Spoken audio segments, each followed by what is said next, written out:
circular feature here, well, that in fact is what is left over again of the central uplift, which was below the crater floor.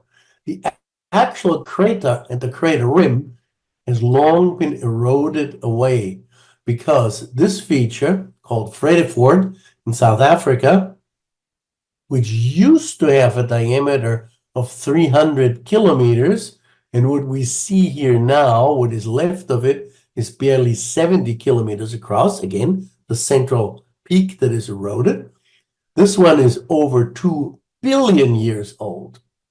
And the rocks that we see here after the crater formed were about 10 kilometers below the surface. So 10 kilometers, more than 10 kilometers, in fact, have been eroded away from the surface, exposing rocks here that were deep, deep underground. And so we have the only remnants left of an impact here in this case. Now, there's one crater that is 2.3 billion years old. That is the oldest crater we have on Earth.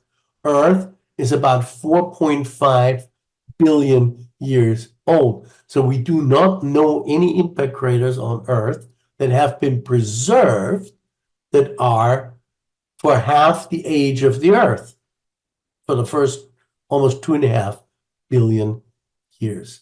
So that's interesting because also the rocks on the surface of the Earth, there are hardly any rocks that are very old. Most of them are much younger.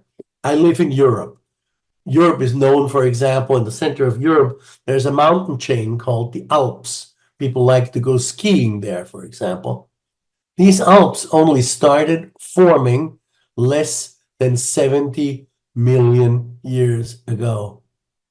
Again, the crater we see here, 2 billion years old. So if there were any craters that were older than 70 million years in Central Europe, they have been erased from the geological record because now there is a big mountain chain that has folded up. So makes it difficult to identify impact craters and even those few who are preserved. Next picture, please. So all these studies that people have done have led to the identification of approximately 200 impact craters on Earth. And you see here the white dots showing where on Earth they are, lots of them in Australia, Southern Africa, North America, Northern Europe. This reflects the age of the rocks that have been preserved on the one hand, and on the other hand, how intense people have been looking and also how easy it is. So for example, in the densely vegetated jungle areas, for example, of say Southern America or Central Africa, it's very difficult to find anything because it's all covered up with vegetation.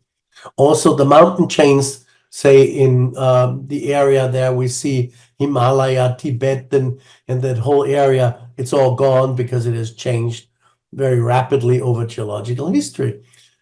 Southern Africa, for example, Northern Europe, the Baltic Shield, or Australia, are very old cratonic areas, and their craters are preserved for a lot longer. Next picture, please. So, coming back again, where do these asteroids that make craters come from? Well, here we see orbits of asteroids that cross the Earth orbit. And you have a hard time even seeing individual orbits because there are so many. There are thousands of those. And what we show here is, in fact, only the ones that are larger than a kilometer in diameter. So lots of objects out there that can make impact craters. Next picture, please. So, as I've said, on Earth, geological processes relatively quickly erase the cratering record.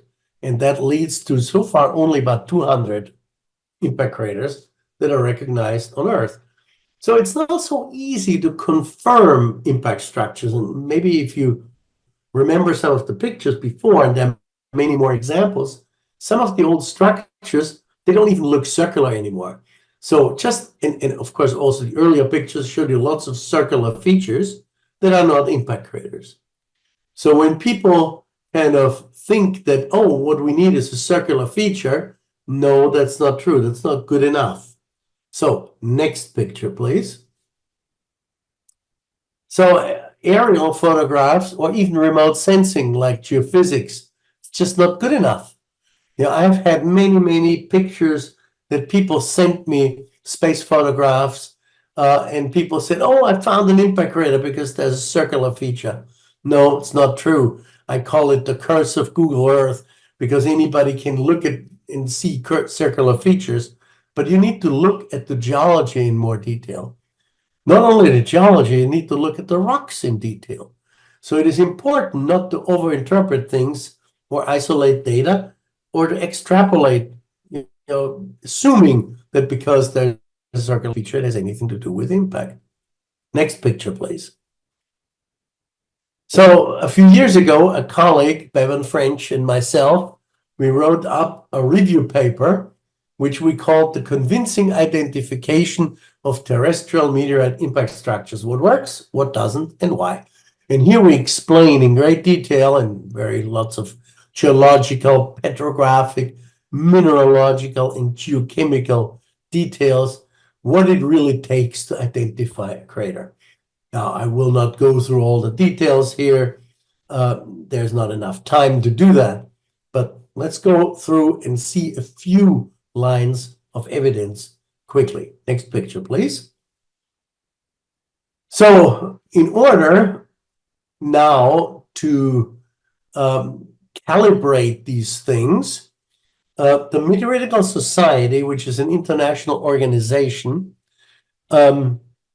dealing mostly with meteorites, has formed a committee which is called the Impact Cratering Committee, of which, as you can probably see on the list here, I'm a member.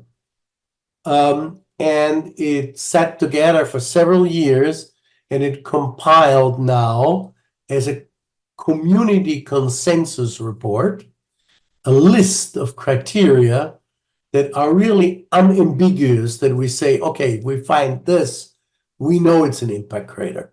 And this was just published on this slide. I still say in press, but actually just a few weeks ago, it was published in the journal Meteoritics and Planetary Science, which is an international journal dealing with meteorites and craters and so on. And so here we now have the final list that we can use to identify impact craters. Next picture, please. And so what criteria exist? Of course, we know a circular outline, so the morphology can draw attention. But as I said, it's not uniquely characteristic. The same can be said of geophysics. There's some geophysical parameters, okay, they indicate a disturbance around object, fine, but they're not uniquely characteristic. So what do we actually need on Earth is we need to look at the rocks.